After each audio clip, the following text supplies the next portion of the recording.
రాసినటువంటి 2వ పత్రిక 6వ అధ్యాయం 18వ వాక్యం. పౌలు గారు కొరింథీ సంఘానికి రాసిన 2వ పత్రిక 6వ అధ్యాయం 18వ వాక్యం.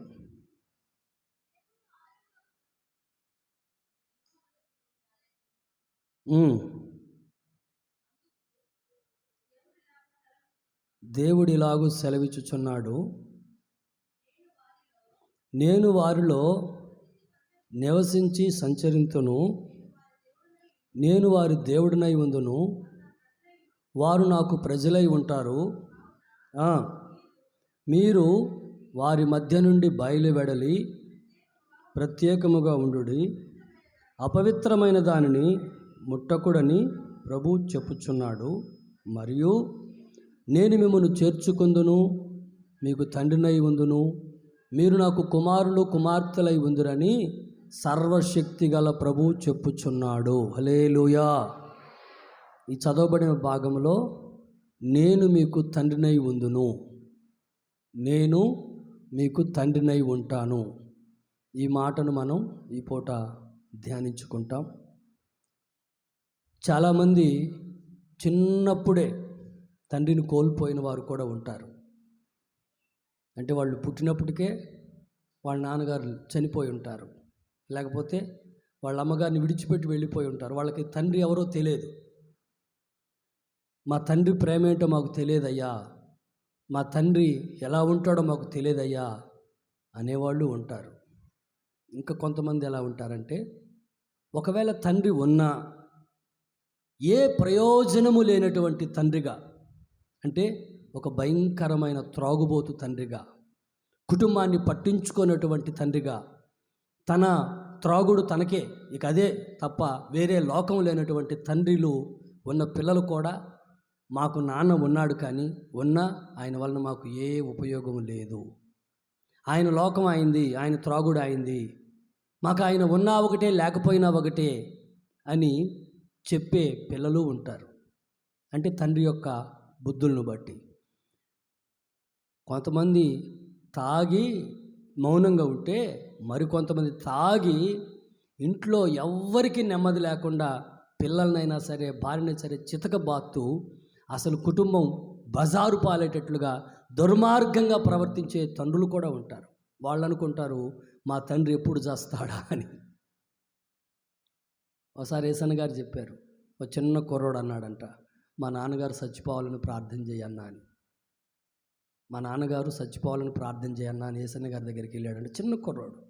ఏయ్ తప్పు, ఏం మాట్లాడుతున్నావు, నాన్నగారు చచ్చిపోవడం ఏంటి అని అంటే, మా నాన్న ఇంకొక అమ్మని తీసుకొచ్చాడు, 2 అమ్మలు ఉంటే ఉండండి లేకపోతే పొడి చంపుతానని బెదిరిస్తున్నాడు అని చెప్పాడంట, చిన్న కుర్రోడు. అలాంటి తండ్రులు లోకంలో ఉన్నారు. తండ్రి ద్వారా విసిగిపోయిన పిల్లలందరూ ఉన్నారు, తండ్రిని ముఖం చూడని పిల్లలందరూ ఉన్నారు. కానీ పరలోకమందున్న దేవాది దేవుడు ప్రభు అయిన యేసుక్రీస్తు ఆయనే మనకు తండ్రిగా ఉంటానంటున్నారు. హల్లెలూయా, హల్లెలూయా.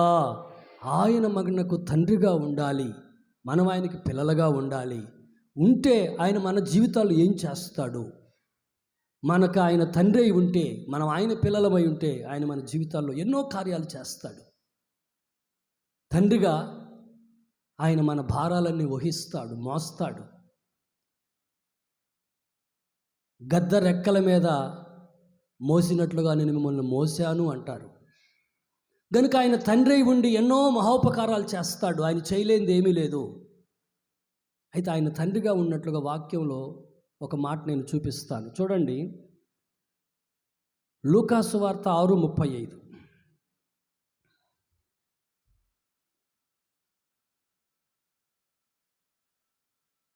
లూకాసు వార్త 6:30 త్వరగా. మీరైతే ఎట్టి వారిని గూర్చైనను నిరాశ చేసుకొనక మీ శత్రువులను ప్రేమించండి, మేలు చేయుడి, అప్పు ఇవ్వుడి, అప్పుడు మీ ఫలము గొప్పదై ఉండును, మీరు సర్వోన్నతుని కుమారులు అనబడతారు. హల్లెలూయా. వాక్యంలో గమనిస్తే మీరైతే ఎట్టి వారిని గూర్చి అయినను నిరాశ చేసుకొనక మీ శత్రువులను ప్రేమించండి. ఎవరిని ప్రేమించాలంట? చెప్పండి నోరు తెరిసి. శత్రువులను ప్రేమించండి. ఇది కష్టసాధ్యం, మనకు అసాధ్యం. ఏమండి, ఇంట్లో వారినే ప్రేమించలేరు. కొన్ని సందర్భాల్లో ఇంట్లో వారినే ప్రేమించలేరు, శత్రువులను ఎలా ప్రేమించగలుగుతారు? అయితే యేసయ్య కోరుకుంటున్నాడు, మీ శత్రువులను మీరు ప్రేమించాలి, అలాగే మీరు మేలు చేసేవారిగా ఉండాలి. మన చేత అయితే మేలు చేయాలి, లేకపోతే మౌనంగానైనా ఉండొచ్చు, కానీ పొరపాటున కీడు చేయకూడదు. హల్లెలూయా. ఎవ్వరికి కీడు తలపెట్టకూడదు. చిన్నప్పుడు ఎప్పుడో ఒక శతకం ఉంది, ఏమనంటే అపకారికి ఉపకారము నెపమెన్నక చేయువాడు నేర్పరి సుమతి అని. సుమతి శతకం. అపకారికి ఉపకారం, అపకారికి కూడా ఉపకారం చేయాలి. మనకు అపకారం చేసినా వాళ్ళకి మనం తిరిగి అపకారం చేయకూడదు. మనం మేలు చేసేవారిగా ఉండాలి, ఉపకారం చేసేవారిగా ఉండాలి. తర్వాత ఇంకొక వాక్యం కూడా చదవండి, మత్తయి సువార్త 5:43-44.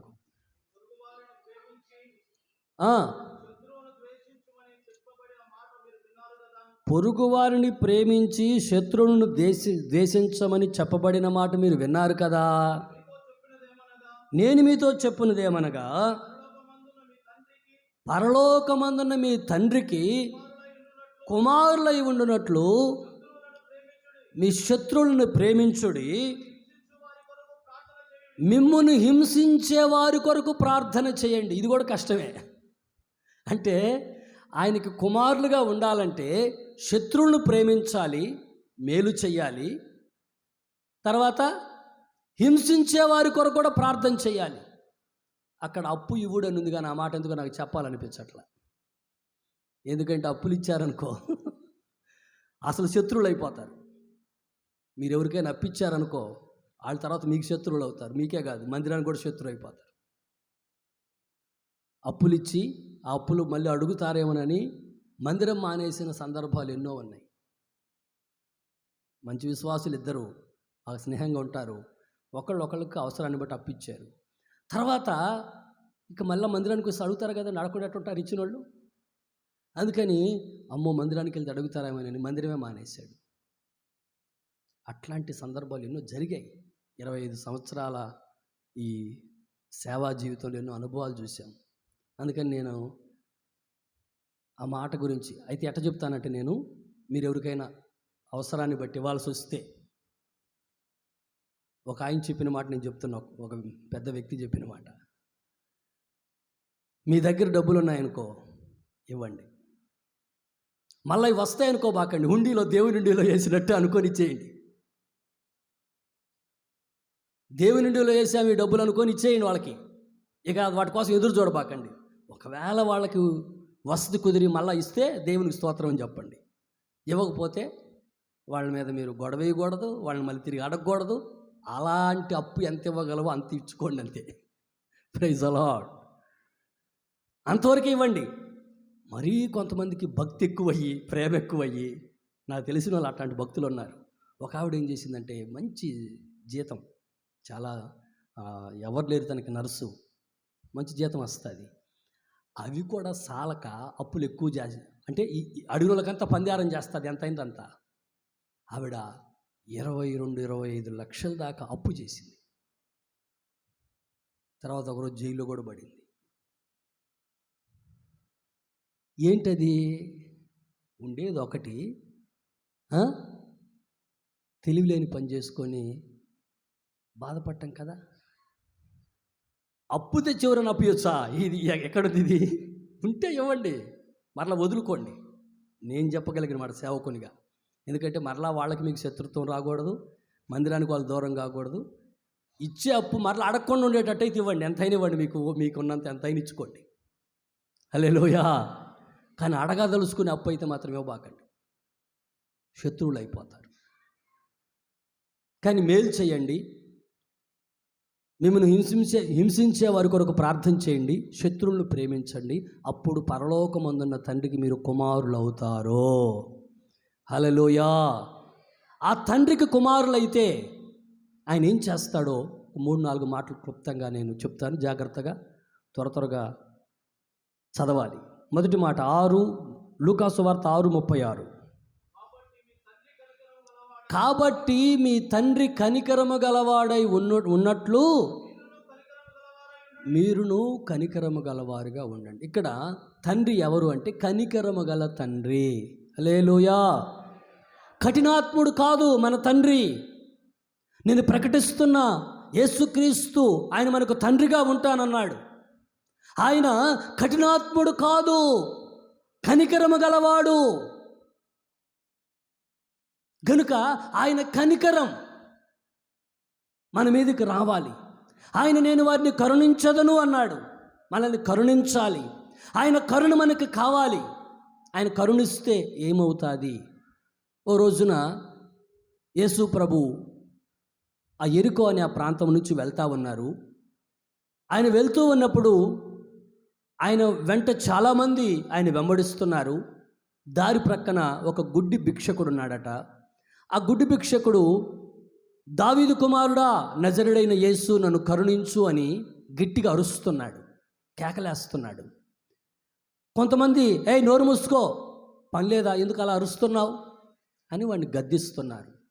అతను ఆగలే, ఇంకా గట్టిగా అరుస్తున్నాడు, దావీదు కుమారుడు నన్ను కరుణించు, నన్ను కరుణించు అని. యేసుక్రీస్తు వెళ్లకుండా అక్కడ నిలిచి అతన్ని పిలవమన్నాడు. అప్పుడు వాళ్ళన్నారు, ఆయనని పిలుస్తున్నాడు, ధైర్యం తెచ్చుకో, ఆయన దగ్గరికి వెళ్ళు అని పంపించారు. ఆయన దగ్గరకు వచ్చారు. యేసయ్య అడుగుతున్నారు, నేను నీకు ఏమి చెయ్యాలి అని. ఆయన అంటాడు, అయ్యా నేను నిన్ను చూడాలి. హల్లెలూయా. నేను నిన్ను చూడాలి. యేసయ్యను చూడాలనే ఒక ఆశ, యేసయ్యను చూడాలనే ఆశ అతనుకుంది. అక్కడ రాసి ఉంటుంది, నాకు దృష్టి కలుగొచ్చేయమని. దృష్టి వస్తే, కళ్ళు వస్తే ఎదురుగుండే యేసయ్య కనిపిస్తాడు కదా. యేసయ్యను చూడాలి, యేసయ్య చేసే కార్యాలు అనుభవించాలి.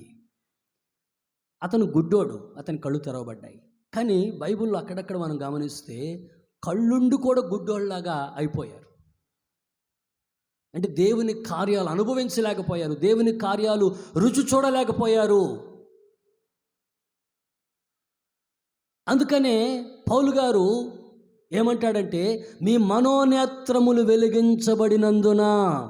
మనోనేత్రము అంటే ఆత్మీయ నేత్రము, ఈ బాహ్య కళ్ళు కాదు. మనోనేత్రము వెలిగించబడాలి. దేవుని శక్తి ఏమిటో, దేవుని గొప్పతనం ఏమిటో, దేవుని కార్యాలు ఏమిటో అవి నీవు అనుభవించాలి, వాటిని పొందుకోవాలి, దేవుని కొరకు నీవు సాక్షిగా నిలవాలి అనంటే నీ మనోనేత్రాలు వెలిగించబడాలి. మీకు హాగర్ అనే ఒక ఆమె గురించి తెలుసు బాగా. ఆవిడకు ఒక కుమారుడు ఉన్నాడు, ఇస్మాయేలు. ఒక రోజున శారమ్మ ఏమంటుందంటే, ఇదిగో ఆ పని మనిషిని, దాని కొడుకుని ఇంట్లోంచి వెళ్ళగొట్టేయి అని చెప్పింది. అప్పుడు అబ్రహాంకి ఏం చేయాలో అర్థం కాక ప్రార్థన చేసుకుంటున్నాడు ఏడ్చుకుంటూ. నీ భార్య చెప్పిన మాట అనమన్నాడు దేవుడు. సరే, హాగర్ను తీసుకొని, కొడుకుని తీసుకొని ఒక నీళ్ళ తీత ఒకటి తీసి ఆమె భుజం మీద పెట్టి, అమ్మ నువ్వు ఇక్కడ ఉండటానికి కుదరదు, శారమ్మ ఒప్పుకోవట్లేదు, నువ్వు వెళ్ళాలి అని పంపించేశాడు. అలా పంపించేస్తే ఆమె బెయేర్షెబా అరణ్యములో నడుచుకుంటూ వెళుతుంది బిడ్డను తీసుకొని. నీళ్ళ తిత్తుంది, వెళుతుంది, నీళ్లు దాపుకుంటుంది. కాసేపటికి నీళ్ళు అయిపోయాయి, ఎండ ఎక్కువైపోయింది. బిడ్డకు నీళ్ళు దాపడానికి తన దగ్గర నీళ్ళు లేవు. ఏం చేయాలో అర్థం కాలా. అదొక అరణ్యము, బెయేర్షెబా అరణ్యము. అర్థం కానటువంటి భయానకమైన పరిస్థితుల్లో అక్కడేదో ఒక చెట్టు ఉంటే ఆ చెట్టు కింద బిడ్డని ఇసిరి కొట్టేసి ఆవిడ ఏడుస్తూ ఉంది. ఈవిడ ఒకవైపు ఏడుస్తుంటే బిడ్డ కూడా ఆ వైపు ఏడుస్తున్నాడు. వాడికి దాహం వేసిందేమో చిన్న బిడ్డ, వాడొక వైపు ఏడుస్తున్నాడు, ఈవిడొక వైపు ఏడుస్తుంది. అప్పుడు ఆకాశమందున్న దేవుడు హాగరో అని పిలుస్తున్నాడు. హాగరో నీకేమైంది, ఎందుకు అలా ఉన్నావు అని అంటే, ఎందుకయ్యా బిడ్డకి నీళ్ళు కనీసం నీళ్లు కూడా, ఆహారం కాదు, బట్టలు కాదు, ఫీజులు కాదు, పుస్తకాలు కాదు, ఇవన్నీ పక్కన పెట్టు, కనీసం తాగేదానికి నీళ్ళు ఇవ్వలేని దౌర్భాగ్యపు స్థితిలోకి నేను వచ్చాను. ఇప్పుడు నా కన్న కొడుకు నా ముందే చనిపోతే చూడాల్సిన పరిస్థితి నాకుంది, వాడికి అన్ని నీళ్లు కూడా ఇవ్వలేని పరిస్థితిలో ఉన్నానని ఏడుస్తూ ఉందండి. అక్కడ రాసి ఉంటుంది, దేవుడు ఆమె కన్నులు తెరిచెను. హల్లెలూయా. చూడండి ఆ మాట ఆదికాండం 21వ అధ్యాయంలో ఉంటుంది.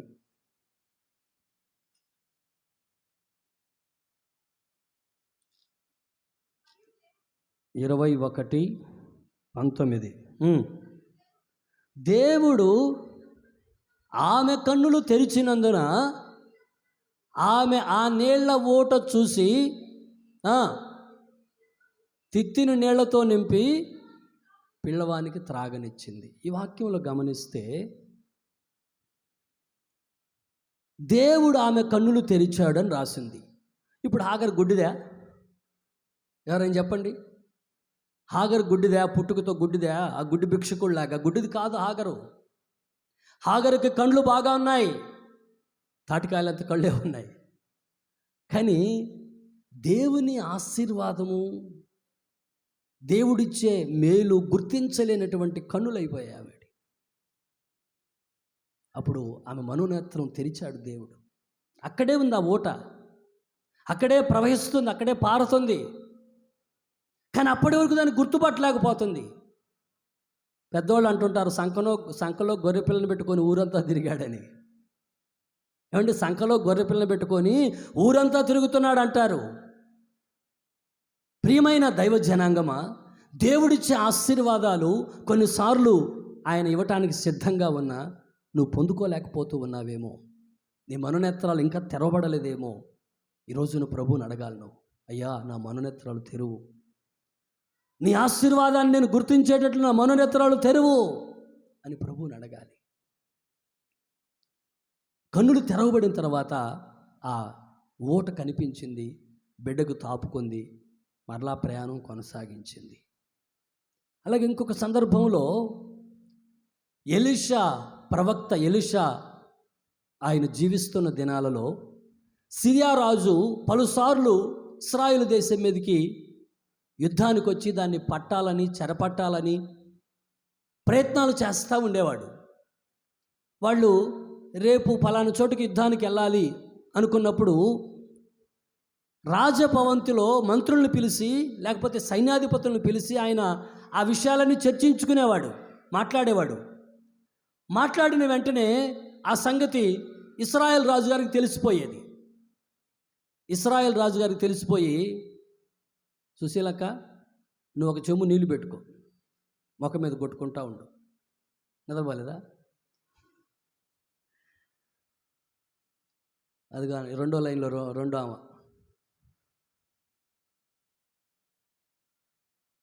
నిద్రపోకూడదు మందిరంలో కూర్చొని, లేకపోతే తొడపాసం పెట్టుకోండి, గిచ్చుకోండి మీకు మీరే.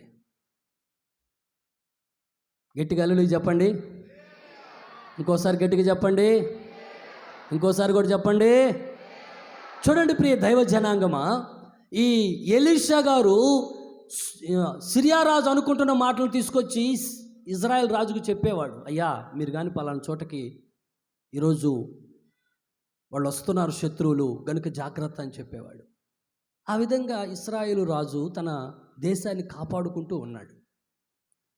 కొద్ది రోజులు అలా జరుగుతూ ఉంటే సిరియా రాజుకు బాగా బాధేసి తన సైనికులను అడుగుతున్నాడు, మంత్రులను అడుగుతున్నాడు, ఎవడ్రా మనతో ఉండి మన తిండి మన విషయాలన్నీ ఎవడో బయట చెబుతున్నాడు ఇశ్రాయేల్ రాజుకి, ఎవడ్రా వాడు దుర్మార్గుడు అని బాధతో మాట్లాడితే అప్పుడు ఒక వ్యక్తి లేచి చెప్తున్నాడు, అయ్యా మనలో ఎవరు మీ ఉప్పు తిని మీకు విరోధంగా చేసేవాళ్ళు దుర్మార్గులు ఎవరు లేరు. అయితే ఇశ్రాయేలులో ఒక ప్రవక్త ఉన్నాడు, నీవు నీ గుడారములో నీ ఇంట్లో ఏమైతే మాట్లాడుతున్నావో అది ఆయన తన రాజుగారికి వెంటనే చెప్పేస్తున్నారు.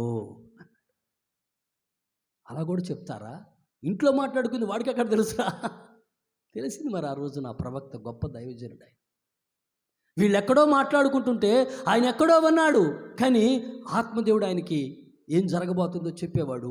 వెంటనే ఆయన రాజుగారికి చెప్పేవాడు, ఎలా జరుగుతుందా, అలాగైతే ముందు వాడిని వేసేద్దాం అనుకున్నాడు రాజు అని. ఆ ఎలీషా ఎక్కడున్నా పట్టుకోరాండ్రా పోయి అన్నాడు.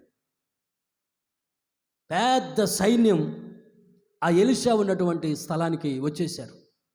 వచ్చి ఆ పట్టణం చుట్టూ, పట్టణం కాదు వాళ్ళ గుడారం, చిన్న గుడిసెలు కదా, ఏదో చిన్న గుడిసె ఉంటుంది, ఆ గుడిసె చుట్టూ సైన్యం మోహరించారు. ఆయనేమో ప్రార్థన చేసుకున్నాడు, ప్రశాంతంగా పడుకొని ఉన్నాడు. తెల్లవారుతూ ఉండగా ఆయన దగ్గర ఒక శిష్యుడు ఉన్నాడు. ఆ శిష్యుడు పేరు గెహాజీ. అతను ఉదయాన్నే లేచి ప్రార్థన కూడా చేసుకున్నాడో లేదో తెలియదు, అయ్యగారు బయటకు వచ్చేసాడు. వచ్చేసరికి సైన్యం మొత్తం కనపడుతుంది. సైన్యం ఒక్కసారి సైన్యాన్ని చూసిపోయి గడగడగడగలాడుతూ, అయ్యో దైవజనుడా ఇంకేముంది, మనం చంపేస్తారు అని లోపలికి వచ్చి గట్టిగా కేకలేస్తున్నాడు. దైవజనుడు మాత్రం లోపల ప్రశాంతంగా ఉన్నాడు. హల్లెలూయా, ప్రశాంతంగా ఉన్నాడు. హల్లెలూయా. ఎందుకంటే ఆయన దేవుని శక్తి ఏంటో ఎరిగిన దైవజనుడు. ఈ గెహాజీకి అర్థం కాలేదు కనుక కలవరపడుతున్నాడు, కంగారు పడుతున్నాడు. అప్పుడు ఆయన ఏమన్నాడంటే, ప్రభువా, వీడు మీ శక్తిని చూసేటట్లుగా వీని కన్నులు తెరువు అని ప్రార్థన చేశాడు. ప్రార్థన చేసిన వెంటనే ఆ గెహాజీ కన్నులు తెరవబడ్డాయి. తెరవబడితే ఇప్పుడు సైన్యం కనపడట్లేదండి. ఈ గుడారము చుట్టూ రథాలు, అగ్ని రథాలు, పర్వతాల్లాగా, గుర్రాల్లాగా వీళ్ళ చుట్టూ ఉన్నట్లుగా చూస్తున్నాడు. చప్పట్లు కొట్టండి ప్రభువుకి.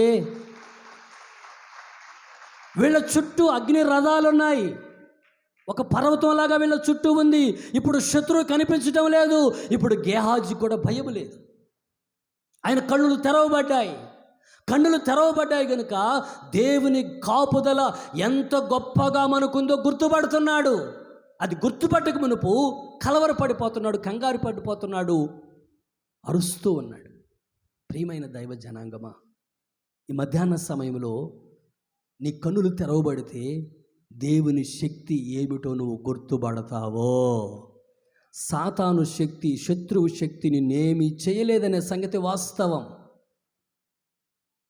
ఎవడు నిన్ను ముట్టుకోలేడు, ఎవడు నీ దరికి రాలేడు, ఎవడు నిన్ను పాడు చేయలేడు. ఎందుకంటే నీవు రక్షణ పొందిన బిడ్డవు, యేసు రక్తములో కడగబడిన బిడ్డవు, నీ పాపాలోంచి విడుదల పొంది యేసయ్య సొత్తుగా మార్చబడ్డావు కనుక నీ చుట్టూ ఆయన కంచె వేసి ఉన్నాడు. నమ్మిన వారందరూ గట్టిగా హల్లెలూయా అని చెప్పుకోండి, గట్టిగా చెప్పండి. నీ చుట్టూ కంచె వేసి ఉన్నాడు. ఏ శత్రువు నిన్ను సమీపించలేడు. మీరు ఎందుకు కలవరపడతావు, ఎందుకు కంగారు పడతావు, ఎందుకు భయపడతావు? నీ మనోనేత్రాలు తెరవలేదు కనుక నీకు ఆ సంగతి అర్థం కాక నువ్వు భయపడుతూ ఉన్నావేమో. ప్రియ దైవ జనాంగమా, ఆయన నిశ్చయముగా ఆయన సొత్తుగా మార్చబడిన నీకు, నీ కుటుంబానికి, నీకు కలిగిన సమస్తానికి ఆయన చుట్టూ కంచె వేసి ఉన్నారు. యోబుకు కంచె వేసి ఉన్నట్లుగా నీకు చుట్టూ కంచె వేసి ఉన్నారు. గనుక నువ్వు అధైర్యపడబాక. నీ కన్నులు తెరవబడితే నీకు ఇక అధైర్యం ఉండదు. దేవుడు నా పక్షంగా ఉన్నాడు, శత్రువు నన్నేం చేస్తాడు? ఏమండి, ఇప్పుడు ఎలీషాకి భయం లేదు. ఇప్పుడు గెహాజీ కూడా కన్నులు తెరవబడ్డాయి కనుక తను కూడా ధైర్యంగా ఉన్నాడు. ఆ తర్వాత ఎలీషా గారు ఇంకొక ప్రార్థన చేశాడు. ఏమనంటే, అయ్యా, శత్రువులు అందరూ వచ్చారు కదా, వారిని అంధత్వంతో మొత్తయ్యా అన్నాడు. వాళ్ళందరూ కళ్ళు కనపడకుండా పోయాయి. అప్పుడు ఎలీషా గారే, మీరు వచ్చే దారి ఇది కాదు, ఇదిగో మీకు దారి చూపిస్తారని అని చెప్పి తిన్నగా సోమరోని పట్టణాన్ని తీసుకెళ్ళి రాజుగారి దగ్గర నిలబెట్టాడు. రాజుగారి దగ్గరికి వెళ్ళి నిలబడుకున్నారు అందరూ. కళ్ళు తెరిచి చూస్తే రాజు ఉన్నాడు అక్కడ.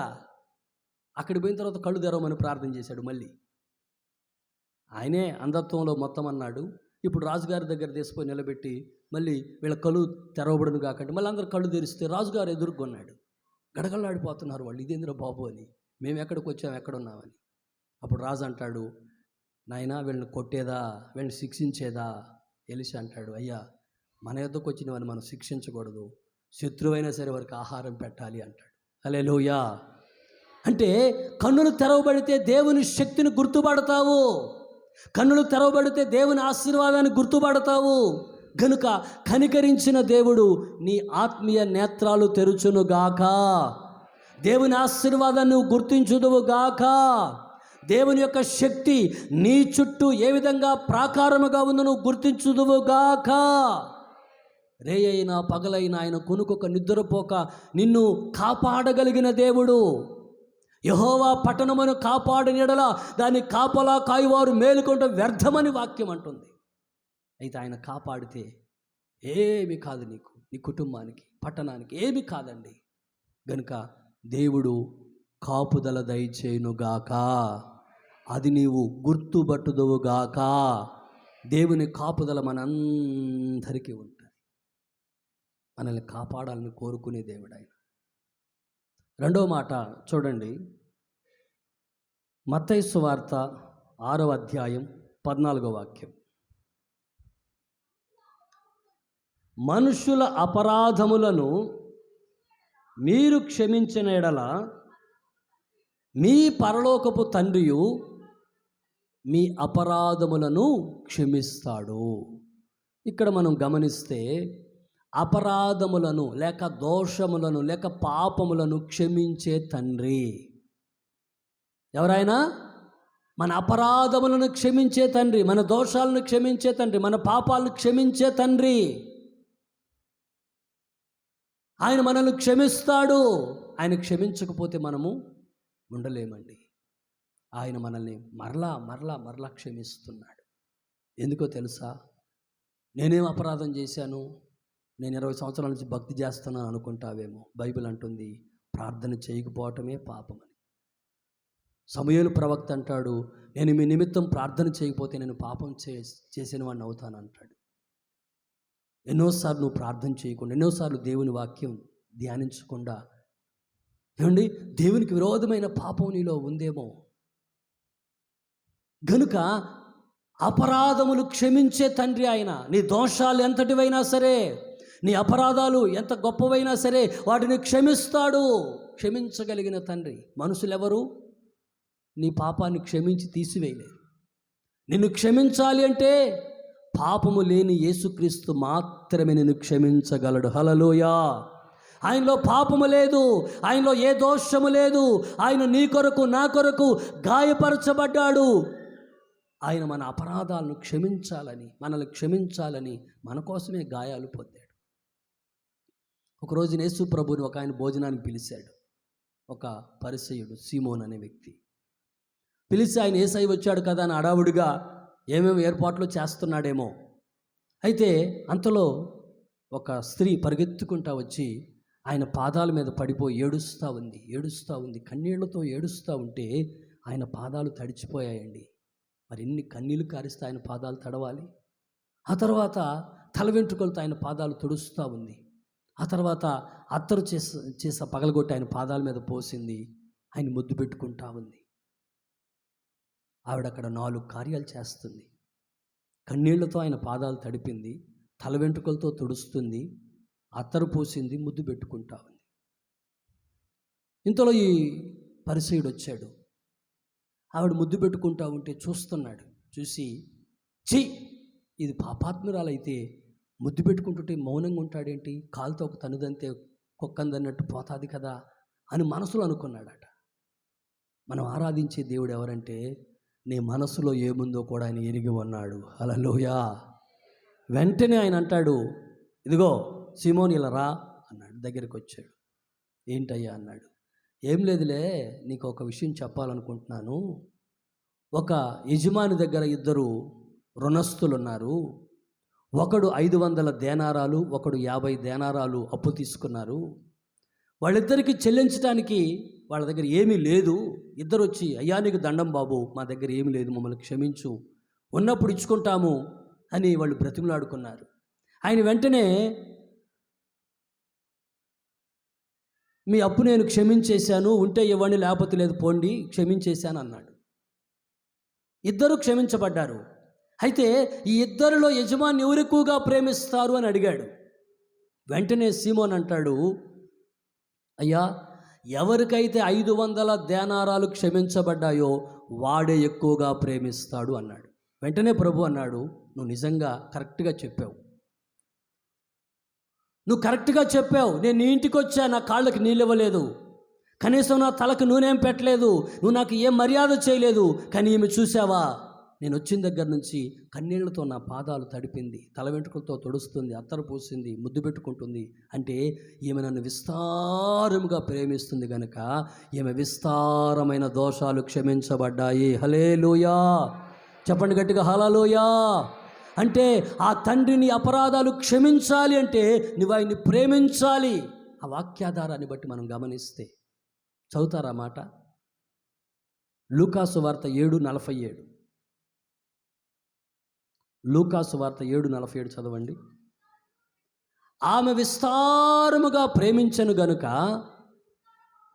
ఆమె విస్తారమైన పాపాలు క్షమించబడ్డాయి అంటున్నాడు ప్రభు. ఆమె విస్తారంగా ప్రేమిస్తుంది. మనం కూడా యేసయ్యను ప్రేమించాలి, ఆయన సన్నిధిని ప్రేమించాలి, ఆయన మందిరాన్ని ప్రేమించాలి, సేవకుల్ని ప్రేమించాలి. యేసయ్యను మనం ప్రేమించాలి. ప్రేమిస్తే ఆయన ఏం చేస్తాడంటే నీ పాపం ఎంతటిదైనా సరే దాన్ని ఆయన క్షమించగలిగిన దేవుడు. క్షమించి ఆయన తన రక్తముతో నీ కొరకు కార్చిన రక్తం అది, నా కొరకు కార్చిన రక్తం అది. ఏమండి, యేసయ్య ఎందుకు రక్తం కార్చాడు? ఆయన ఏమైనా దోషం చేశాడా? ఆయన ఏమైనా నేరం చేశాడా? ఆయన ఏమైనా పాపం చేశాడా? హేరోదు రాజు చెప్తున్నాడు, ఇతని యందు నాకు ఏ దోషము కనపడలేదు, ఇతనికి మరణశిక్ష విధించడానికి ఇతని యందు నాకు ఏ దోషము కనపడలేదు, ఇతను నేను విడుదల చేస్తాను అని అంటే అక్కడున్నటువంటి ప్రధాన యాజకులు ప్రజల్ని ప్రేరేపించి సిలువేయము సిలువేయము సిలువేయమని బిగ్గరగా కేకలు వేశారు. వాళ్ళ కేకలే నెగ్గాయి. యేసయ్య సిలువేయడానికి అప్పగించబడ్డాడు. ఆయన మీద ముఖం మీద ఉమ్మి వేస్తున్నారు, కొరడాలతో కొడుతున్నారు. నిన్ను దూషించింది ఎవరో ప్రవచించంటున్నారు. ఈ నిందలు అవమానాలు అన్నీ యేసయ్య భరించాడు. ఎందుకోసమో తెలుసా? నిన్ను నన్ను క్షమించటం కోసమే. హల్లెలూయా. నీ దోషం నా దోషం, నీ పాపం నా పాపం, మనందరి పాపాలు ఆయన మీద మోపబడ్డాయి. గనుక ఆయన శిక్షకు గురైపోయాడు. ఆయన కొరడాలతో కొట్టబడుతూ ఉన్నాడు. ఆయన శరీరం చీల్చబడుతూ ఉంది. అంత త్యాగం చేసిన యేసయ్య నీ అపరాధాలు క్షమిస్తాడు. అయితే నువ్వు నా అపరాధాన్ని క్షమించయ్యా అని ఆయన పాదాల దగ్గరికి ఆ పాపాత్ముల స్త్రీ వచ్చి ఎలాగ ఆయన పాదాలు పట్టుకొని గోజాడిందో ఆయన పాదాల దగ్గర మనం కూడా కన్నీటితో ప్రార్థన చేస్తే అపరాధాలు క్షమిస్తాడు. ఆయన అపరాధం క్షమించకపోతే ఏమండి, మనం అపరాధులుగానే ఉంటాం, శిక్షకు గురవుతాం, నరకాగ్నికి గురవుతాం. గనుక ఆ నరకాగ్ని నుంచి తప్పించడానికి ఆ ప్రేమ కలిగిన దేవుడు మన కోసం త్యాగమైపోయాడు. ఆయన మనల్ని ప్రేమించాడు గనుక మనం కూడా ఆయన విస్తారముగా ప్రేమించుదుముగాక. ఆయన్ని ప్రేమించడం అంటే ఆయన ఆజ్ఞలన్నీ గైకొని ఆయన ఆజ్ఞల మార్గములో నడవాలి, ఆయన ప్రేమలో నిలిచి ఉండాలి, ఆయన ప్రేమను మనం ప్రకటించేవారిగా ఉండాలి. గనుక అపరాధములను క్షమించే తండ్రి.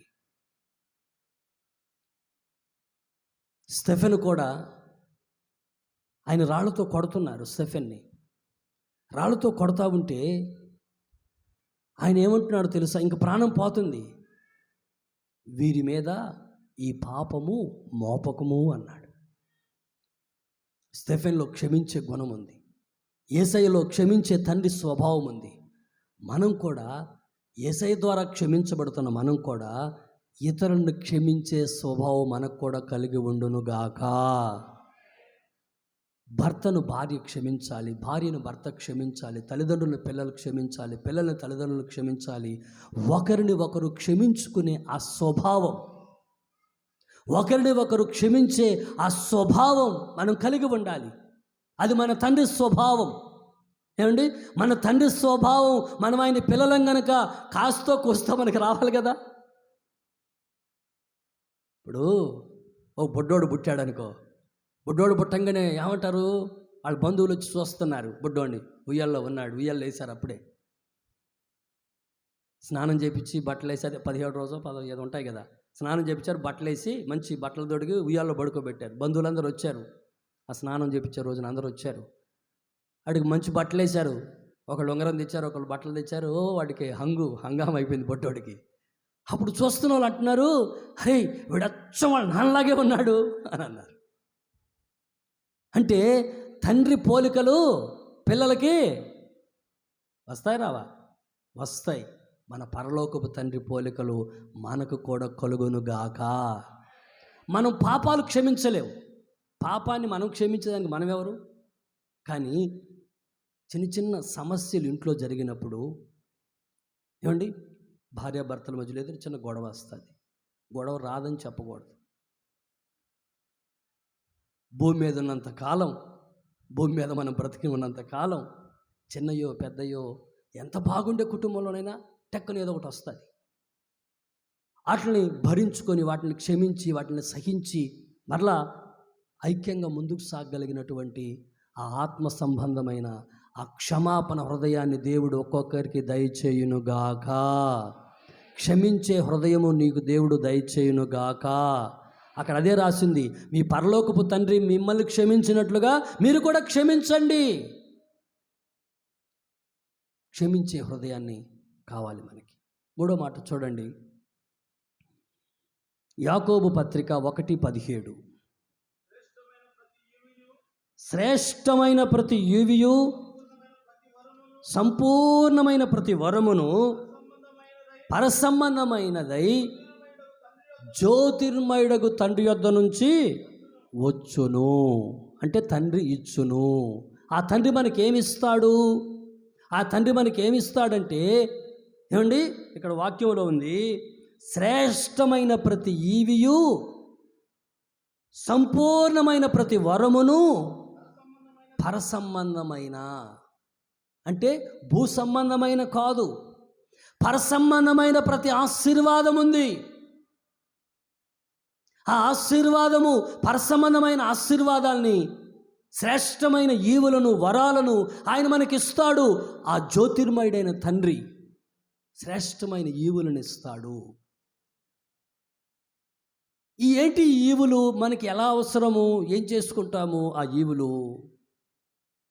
ఒకసారి ఒక అతను యేసు ప్రభు శిష్యులైనటువంటి ఈ పౌలు, పేతురు, యోహాను వీళ్ళు ఉన్నారు కదా, వాళ్ళ దగ్గరికి వచ్చి, అయ్యా మీరేదో ఒక వరం పొందుకున్నారంట, అన్ని భాషలు మాట్లాడుతున్నారు, దాని పేరు పరిశుద్ధాత్మ అంట, ఆ వరాన్ని నాకు కూడా ఇవ్వండి, మీకు ఎంత డబ్బులు కావాలో చెప్పండి, నేను ఇస్తాను అని వచ్చాడు. అంటే అతను అనుకున్నాడు ఆ వరాన్ని కొనుక్కొని మరలా ఆ వరంతో వ్యాపారం చేద్దాం అనుకున్నాడు. అర్థమవుతుందా?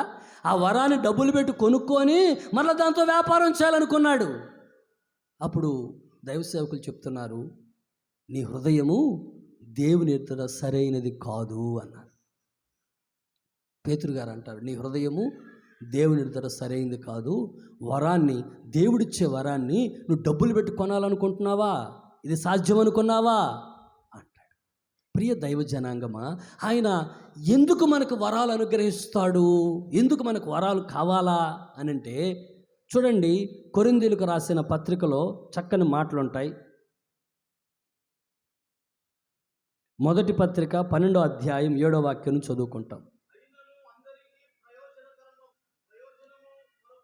అందరి ప్రయోజనము కొరకు. ఇక్కడ దేవుడిచ్చే వరాలు దేనికోసం అంటే ప్రయోజనము కొరకు, అందరి ప్రయోజనము కొరకు ఆత్మ ప్రత్యక్షత అనుగ్రహించబడుచున్నది. ఎలయనగా ఒకనికి ఆత్మ మూలముగా బుద్ధివాక్యము, మరి ఒకనికి ఆత్మ ద్వారానే జ్ఞానవాక్యము, మరి ఒకనికి ఆ దేవుని ఆత్మ వలనే విశ్వాసము, మరి ఒకనికి స్వస్థపరిచే వరము, మరి ఒకనికి అద్భుత కార్యములు చేయు శక్తి, మరి ఒకరికి ప్రవచించే వరము, మరి ఒకరికి ఆత్మల వివేచన, నానా భాషలు మాట్లాడేటట్లు ఇంకొకరికి, భాషలు అర్థం చెప్పేటట్లు ఇంకొక, ఈ విధంగా కృపావరములు, నానా విధములైన కృపావరములు ఉన్నాయి. అవి ఒక్కొక్కరికి ఆ ఆత్మదేవుడు ఆయన ఇస్తాడు. హల్లెలూయా. ఎందుకు ఇస్తాడు అంటే అందరి ప్రయోజనం కొరకు, సంఘక్షేమము కొరకు. ఏమండి, ప్రవచన వరము, స్వస్థపరిచే వరము, ఏదున్నా సరే అది ఎందుకు కొరకంటే సంఘక్షేమము కొరకే.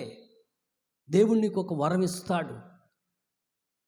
కొన్నిసార్లు పల్లెటూర్లలో ఎక్కడో ఉంటారు, ఏమండి, అనుకోకుండా తేలు గరిసింది, ఆ పక్కింట్లో మంచి విశ్వాసరాలు, ఆమె వెళ్ళి ప్రార్థన చేస్తే వెంటనే తగ్గిపోయింది. అప్పుడు ఆమెకి దేవుడు స్వస్థపరిచే వరం ఇచ్చాడు. ఏమండి, మీకు తేలు గరిస్తే నేను బాగు చేశాను కాబట్టి నాకు ఒక 10,000 ఇవ్వండి అంటే, లేకపోతే ఒక 1,000 రూపాయలు ఇవ్వండి అంటే అన్నదనుకో.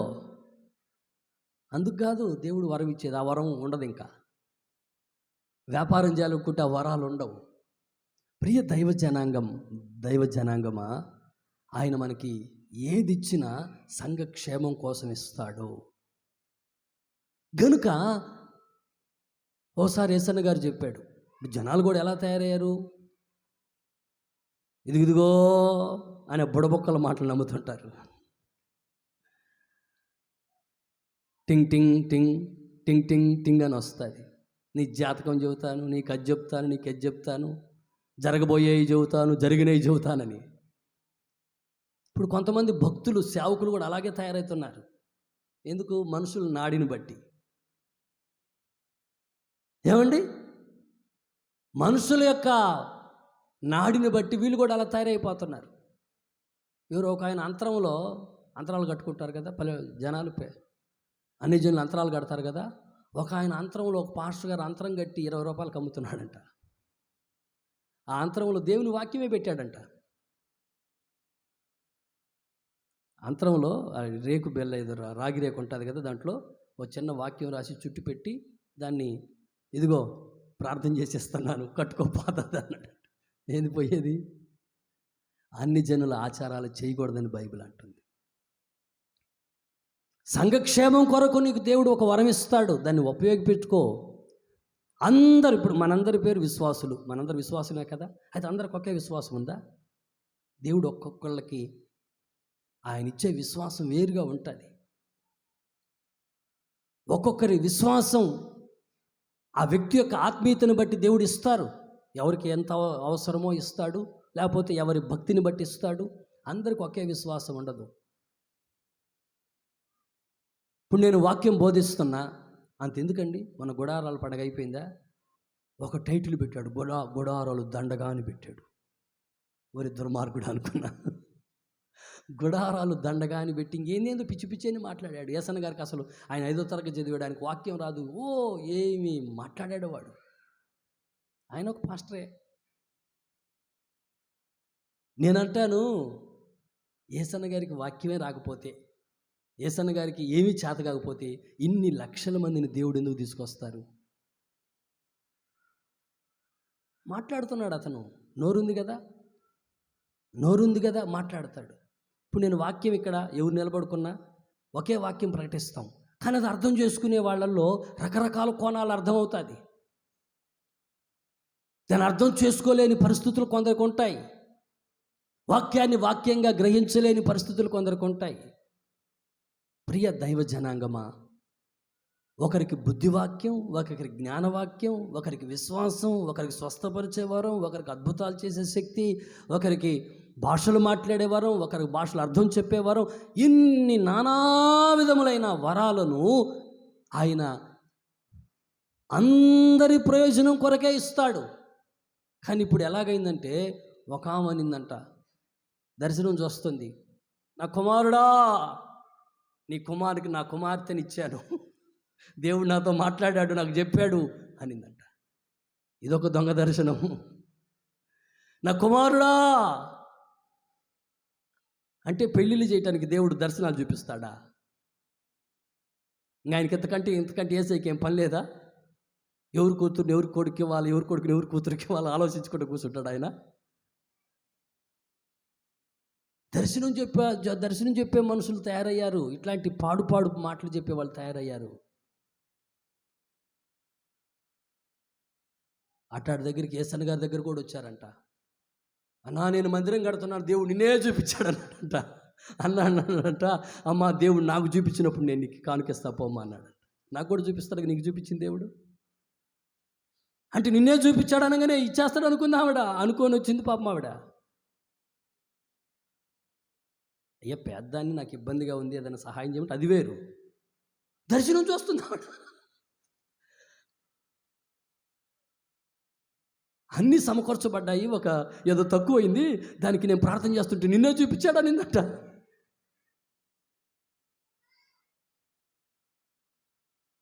అందరి ప్రయోజనం కొరకు దేవుడు సంఘములో ఒక్కొక్కరి యొక్క విశ్వాసాన్ని బట్టి వారికి విశ్వాసాన్ని ఇస్తాడు, పరిశుద్ధతని ఇస్తాడు, నానా వరాల చేత భాషలు మాట్లాడేటట్లు, భాషలు అర్థం చెప్పేటట్లు, తర్వాత విశ్వాసము, తర్వాత స్వస్థపరిచే వరము, ఇవన్నీ ఈ శ్రేష్టమైన వరములన్నీ జ్యోతిర్మయుడగు తండ్రి దగ్గర నుంచి మనకు అనుగ్రహించబడునుగాక. వరాల చేత, కృపా వరాల చేత దేవుడు నింపునుగాక. నీవు వరాలు కలిగిన, తలాంతులు కలిగిన వ్యక్తిగా ఉండాలి. అవి సంఘక్షేమం కొరకు ఉపయోగపడాలి. ఇంకొక మాట కూడా చివరిగా చెప్పి ముగిస్తాను, చూడండి. మత్తయి సువార్త 6వ అధ్యాయం 3-4 వాక్యాలు చదువుకుంటాం. నీవైతే ధర్మము చేయనప్పుడు నీ ధర్మము రహస్యముగా ఉండి నిమిత్తము నీ కుడి చేయి చేయనది నీ ఎడమ చేతికి తెలవకుండవలెను. అట్లయితే రహస్యమందు చూసు నీ తండ్రి నీకు ప్రతిఫలమిచ్చును. హల్లెలూయా. పరలోకమందున్న తండ్రి, మన తండ్రి మనకు ప్రతిఫలమిస్తాడు. ప్రతిఫలమిస్తాడు. ఇక్కడ 3 విషయాలు చెప్తా వచ్చాడు యేసయ్య. ఒకటేంటంటే ధర్మం చేసేటప్పుడు, ఇంకోటి ఏంటంటే ప్రార్థన చేసేటప్పుడు, ఇంకోటి ఏంటంటే ఉపవాసం ఉండేటప్పుడు. నువ్వు ఉపవాసం ఉన్నా, నువ్వు ధర్మం చేసినా, నువ్వు ప్రార్థన చేసినా, నువ్వు పరిచర్య చేసినా ఎవరికో కనపడాలి, మనుషులేదో నాకు ప్రతిఫలం ఇస్తారు అన్నట్లుగా నువ్వు చేయకూడదట. నువ్వు ధర్మమే చేస్తున్నావు. బైబిల్ అంటుంది, రహస్యమందు చూసే నీ తండ్రి నీకు ప్రతిఫలం ఇవ్వాలంటే నీ ధర్మం కూడా రహస్యంగానే ఉండాలట. హల్లెలూయా, హల్లెలూయా. నువ్వు చేసే ధర్మమైన రహస్యంగానే చేయాలి. నువ్వు ప్రార్థన చేస్తున్నావు, గదిలోనికి వెళ్ళి తలుపు వేసుకొని రహస్యమందు చూసే నీ తండ్రికి ప్రార్థన చెయ్యి. అప్పుడు పరలోకమందు నీ తండ్రి నీకు ప్రతిఫలం ఇస్తాడు.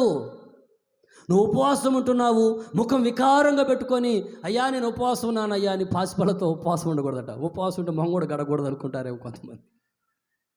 చక్కగా స్నానం చేసుకో, తలంటుకో, ముఖం గడుక్కో, గదిలోనికి వెళ్ళు, చక్కగా ప్రార్థనలో ఉండు. దేవుడు నువ్వు చేసే ఆ ఉపవాస ప్రార్థనకు ఒక ప్రతిఫలం ఇస్తాడు. అందుకని ఆయన ఎవరు అంటే తండ్రి. నేను మీకు తండ్రినై ఉంటానన్నాడు. మనం ఆయనకి పిల్లలుగా ఉంటాము. ఆయనకి పిల్లలుగా ఉంటే మనము చేసే ప్రతి కార్యానికి, ధర్మం చేసినా, ప్రార్థన చేసినా, ఉపవాసం ఉన్నా, వీటన్నింటికి ప్రతిఫలం ఇచ్చే తండ్రి. హల్లెలూయా. మనం చేసే ప్రతి కార్యానికి మనకొక ప్రతిఫలం ఉంది. నువ్వు ఒక పరిచర్య చేస్తున్నావు దేవుని మందిరంలో. ఇప్పుడు మీకు బైబిల్లో రాసి ఉంటుంది కదా, ఆవిడికి వివాహం అయిందట, తర్వాత భర్త చనిపోయాడట, 84 సంవత్సరాలు మందిరాన్ని కనిపెట్టుకొని రేయింబవళ్ళు ఉపవాసం ఉంటుందట, ప్రార్థన చేస్తుందట, పరిచర్య చేస్తుందట. అంత వయసులో, అంటే పెళ్ళైనప్పుడు ఒకవేళ చిన్న వయసులో చేశారన్నా, ఓ 12 సంవత్సరాలకు చేశారనుకోండి, ఆ రోజుల్లో ఒక 7 ఏళ్ళు భర్తతో సంసారం చేసిందని రాసి ఉంటుంది. అప్పుడు 20 సంవత్సరాలు. మరలా 84 ఏళ్ళు దేవుని మందిరంలో పరిచర్య చేసింది. అప్పుడు ఆమెకి ఎంత, ఇంచుమించు 104, 105 ఏండ్ల వయసు ఉన్నటువంటి ఆ తల్లి, మరి ఆమెకు ఆ రోజుల్లో ఉన్న ఆరోగ్యం, రేయింబవళ్ళు మందిరాన్ని కనిపెట్టుకొని ఉపవాసం ఉండి ప్రార్థన చేసి పరిచర్య చేస్తూ ఉందట. ఆమె రక్షకుడైన యేసయ్యను ఎత్తుకుంది. హల్లెలూయా, హల్లెలూయా. ఆ రక్షకుని చూసే వరకు ఆమెను సజీవుడిగా ఉంచాడు దేవుడు. కనుక ప్రియ దైవ జనాంగమా, మనం ఈ భూలోకంలో దేవుని కొరకు ఏమైనా చేస్తే దానికి పరలోకములో ప్రతిఫలం ఉంటుంది, భూలోకంలో కూడా మనకు ప్రతిఫలం ఉంటుంది. ఒకరోజు యేసు ప్రభు శిష్యులు వచ్చారు. అయ్యా మేము అన్నీ విడిచిపెట్టేశాం కదయ్యా, ధోనిని వదిలాము, తల్లిదండ్రులను వదిలాము, అన్నీ వదిలిపెట్టి వచ్చాము, నువ్వు మమ్మల్ని పిలిచావు, మేము నిన్ను వెంబడిస్తున్నాము, మేము ఇన్ని విడిచిపెట్టాము, మాకేముంది అన్నారు శిష్యులు. ప్రభు అన్నారు, మీరు ఈ లోకములో అన్నదమ్ములను వదిలిపెట్టారా, అక్కజల్లను వదిలిపెట్టారా, బంధువులను వదిలిపెట్టారా, నూరంతలుగా నేను మీకు ఇస్తాను. నూరంతలుగా ఇస్తాను. అంతేకాదు పరలోకములో నిత్య జీవాన్ని నేను మీకు ఇస్తాను. హల్లెలూయా, హల్లెలూయా. పరలోకములో మనకు నిత్య జీవం ఉంది. ఆ నిత్య జీవం కోసమే మనం ఈ ప్రయాస. ఏమండి, మనం ఎంతో ప్రయాసపడుతున్నాం దేవుని కొరకు. ఎందుకు ఎందుకు ఈ ఉపవాసాలు ఎందుకు, ఈ ప్రార్థనలు ఎందుకు, ఈ భక్తి ఎందుకు, ఇవన్నీ ఎందుకు? ఏదో ఈ భూలోకంలో 4 రోజులు నెమ్మదిగా బ్రతకాలనే దానికోసమే కాదండి. ఇక్కడ కన్ను మూస్తే పరలోక రాజ్యంలో యేసుతో కూడా మనం ఉంటాము. ఆ నిరీక్షణతోనే మనం భక్తి చేస్తున్నాం. జనవరి 1వ తేదీ అయిపోయిందా? అయిపోయిన వెంటనే ఒక వార్త వచ్చింది, డేవిడ్ రాజాయ్ గారు వెళ్ళిపోయాడు అని. 1వ తేదీ కొత్త సంవత్సరపు ఆరాధన అయిపోయిన వెంటనే డేవిడ్ రాజాయ్ గారు తెలుసా ఎవరికైనా? చిలకలగూడ డేవిడ్ రాజు గారు. ఆయన వెళ్ళిపోయారు ప్రభు దగ్గరికి. తర్వాత నిన్న గుడార్ల పండుగ అయిపోయిన వెంటనే సోమవారం సాయంత్రం మాచర్లో నాకు బాగా పరిచయమైన పాస్టర్ గారు దేవదాస్ అయ్య గారు, ఆయన పేరు, ఆయన ప్రభు దగ్గరికి వెళ్ళిపోయారు. మాచర్లో షాలో మినిస్ట్రీస్ అని పెట్టుకొని ఉన్నాడు. ఆయన ప్రభు దగ్గరికి వెళ్ళిపోయాడు. 2 కొడుకులు ఆయనకి. నాకు అనిపించింది ఆయన వెళ్ళిపోకముందే 2 కొడుకుల్ని బలమైన యోధులుగా చేశాడు. హల్లెలూయా. 2 కొడుకులు, 2కి పెళ్ళిళ్ళు అయినాయి. 2కి అదుగు అంత చిన్న చిన్న పిల్లలు ఉన్నారు. 2 పిల్లలు, మగపిల్లలు. వాళ్ళకి కూడా వాళ్ళ నాన్నగారు చనిపోయారని ఏమి కంగారు పడలేదు. ఆ చిన్న పిల్లలకి ఏం తెలియదు కాబట్టి వాళ్ళు అక్కడ ఆడుతున్నారు. కానీ ఈ సేవకులు 2, ఎర్నెస్ట్ పాల్, అభిషేక్ వాళ్ళ పేరు, వాళ్ళిద్దరూ చాలా ధైర్యంగా ఆ కార్యక్రమాలను వాళ్ళ పెద్దబాబు నడిపిస్తూ ఉన్నాడు. నేను వెళ్ళాను, నాకు బాగా పరిచయం కనుక వెళ్ళాను. ప్రియ దైవ జనాంగమా, ఎంత మనం చేసినా, ఏం చేసినా, భక్తే చేసినా, వాళ్ళు ఎంతమంది వచ్చి ఆయన గురించి ఎన్ని సాక్ష్యాలు చెప్తున్నారో. మేము భయంకరమైన జీవితం జీవిస్తున్నప్పుడు దేవదాసయ్య గారు మా ప్రాంతాలకు వచ్చాడు, మాకు దేవుని మాటలు చెప్పాడు. ఈరోజు మేము ఆశీర్వాదకరంగా ఉన్నాము అని చాలామంది వచ్చి సాక్ష్యాలు చెప్పారు. అయితే ఎంతోమందిని ప్రభు దగ్గరికి నడిపించిన తర్వాత కూడా ఆయన ఏం చేయాలా? ఈ లోకాన్ని విడిచిపెట్టి వెళ్ళాల్సింది ఎవరైనా. గనుక ప్రియ దైవ జనాంగమా, ఈ లోకం మటుకే మన భక్తి కాదు. మనం భక్తి చేస్తుంది ఈ లోకం మటుకే కాదు, మనకు ఆయన నిత్య జీవాన్ని ఇస్తానని వాగ్దానం చేసిన తండ్రి. హల్లెలూయా. నిత్య జీవాన్ని అనుగ్రహిస్తాను. శిష్యులతో చెప్తున్నారు, మీరు నా కోసం ఈ లోకంలో ఏమి విడిచిపెట్టారో అవి నూరంతలుగా ఇస్తాను. మీరు ఇండ్లను విడిచిపెట్టినా, అన్నదమ్ముని విడిచిపెట్టినా, ఆస్తుపాస్తులు విడిచిపెట్టినా నూరంతలుగా ఇస్తాను. పరలోకములో మీకు నిత్య జీవాన్ని ఇస్తాను. ఆ రోజు ఒకరోజు మా అమ్మగారు మేరక్క దగ్గరికి వచ్చారు. నేను సేవకు వచ్చిన కొత్తల్లో ఒక రోజంతా ఉన్నారు. మరుసటి రోజు వెళ్ళాలనుకున్నారు. అమ్మ, మా అబ్బాయికి పెళ్లి చేసుకుంటానమ్మా అనింది మా అమ్మ. ఏం పెళ్లి చేస్తావు? పెళ్లి చేసుకుని అందరు సుఖంగా ఉన్నారా? నేను నాకు ఒక తల్లి ఫోన్ చేసి మాట్లాడుతుంది. ఇక్కడోళ్ళు కాదు, ఇక్కడోళ్ళు అయితే ఇక్కడ చెప్పాలి, ఎక్కడో నిజామాబాద్ అవతల. అస్సలు ఇట్లాంటి అత్తలు కూడా ఉంటారా అనిపించింది. అవంటది, నా కోడలు కనుక మా ఇంట్లో ఉంటే నా కొడుకు 2 సంవత్సరాలు చచ్చిపోతాడంట. ప్రవచనం చెబుతుందామా? అమ్మా, దేవుని బిడ్డలు అట్లాంటి మాటలు అనకూడదంట. నేను వినట్లేదామా? దేవుని బిడ్డలు అట్లా మాట్లాడకూడదమ్మా. ఏదైనా చిన్న చిన్న సమస్యలు ఉంటే, ఆ అమ్మాయి చిన్నపిల్ల, చూస్తే గాలి వస్తే కొట్టుకుపోయే పిల్లలాగా ఉంది. ఆ పిల్ల ఏమో పెద్ద గాలి వస్తే కొట్టుకుపోతుంది, సన్నగా ఉంది. ఆ అమ్మాయిని పని చేయట్లేదని గొడవేస్తుంది. నేను అంటాను, చిన్న వయసు కదా, తెలుసో తెలియకో, ఒకటే పాప, మరి వాళ్ళ అమ్మ అల్లారు ముద్దుగా పెంచుకుందేమో, కొంచెం చిన్నగా నేర్పించుకోమ్మా. 5-6 నెలలే కదా మ్యారేజ్ అయ్యి. అంతలోకి ఎందుకు? అప్పటికే 3 నెలలు బయట పెట్టేసింది కాపురం. 3 నెలలు ఉంచుకుంది, 3 నెలలు బయట పెట్టింది 6 నెలల్లో. ఆవిడ మాటలు వింటుంటే అసలు ఎందుకు ఈ పెళ్ళిళ్ళు అనిపించింది. నిజమే, ఎందుకు పెళ్ళిళ్ళు చేసుకుంటున్నారు? నాతో చాలామంది అంటారు, అన్నా నాకు పెళ్ళి కానప్పుడు ఈ సత్యం తెలుసుంటే మేము మీలాగే సేవలో ఉండేవాళ్ళం కదన్నా. ఈ రొచ్చులో ఇరకపోయాము, పీక్కోలేకపోతున్నాం, లాక్కోలేకపోతున్నాం. ఏమండి, పీక్కోలేకపోతున్నారు, లాక్కోలేక. ఇది పీక్కునేది కదా, లాక్కునేది కదా, ఇరకపోయారు. మా అమ్మ ఆ రోజు అనింది. అప్పుడు మేరక్క అన్నారు, మీ అబ్బాయికి ఏంటమ్మా, ఎక్కడికి పోయినా పెద్ద పెద్ద మందిరాలు, ఆ? మీ అబ్బాయిని గురించి నువ్వేం ఆలోచించబాక, నెమ్మదిగా వెళ్ళిపో, ప్రశాంతంగా వెళ్ళిపో, మీ అబ్బాయి కోసం ప్రార్థన చేయిపో, అంతే పో, పిచ్చి పిచ్చి ఆలోచనలు పెట్టుకోబాక అని చెప్పి మా మేరక్ గారు ఆ రోజు పంపించారు.